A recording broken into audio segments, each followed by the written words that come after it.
On définit l'anémie de façon très simple par le chiffre d'hémoglobine. Donc quand votre médecin vous demande une numération formule sanguine, il y a un chiffre qui est l'hémoglobine. Et ben, une hémoglobine inférieure à 12 pour un homme ou inférieure à 11 pour une femme, ça définit une anémie.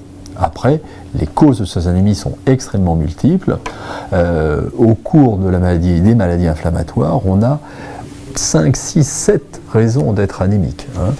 On peut avoir des saignements, c'est évident dans la rectocolite hémorragique, ça l'est moins dans la maladie de Crohn où il n'y a pas toujours des saignements extériorisés, visibles, mais en revanche il y a souvent des micro-saignements. Ces saignements font perdre du fer, font perdre un petit peu d'hémoglobine, mais surtout du fer.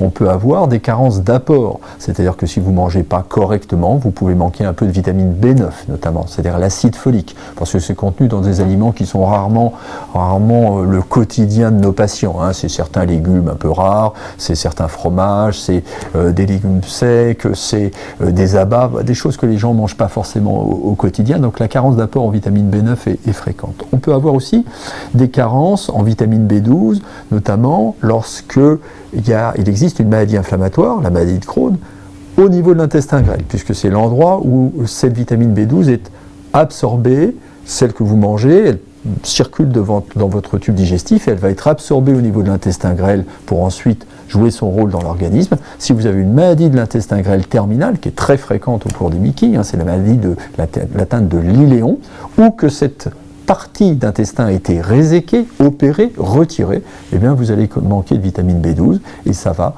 entraîner de l'anémie.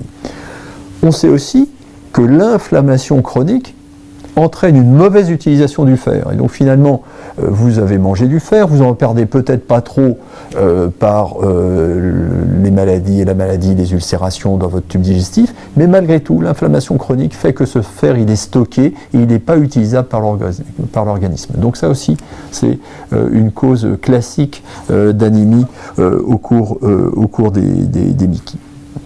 Enfin, il y a des médicaments qui peuvent aussi entraîner de l'anémie.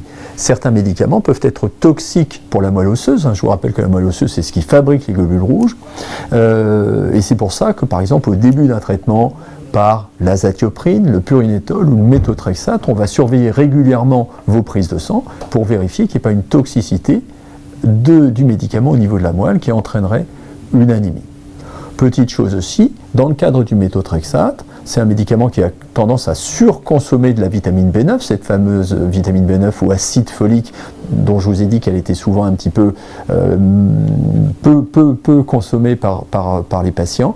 Eh bien, ça veut dire qu'au cours d'un traitement par le méthotrexate, il va toujours falloir ajouter de la vitamine B12 en complément.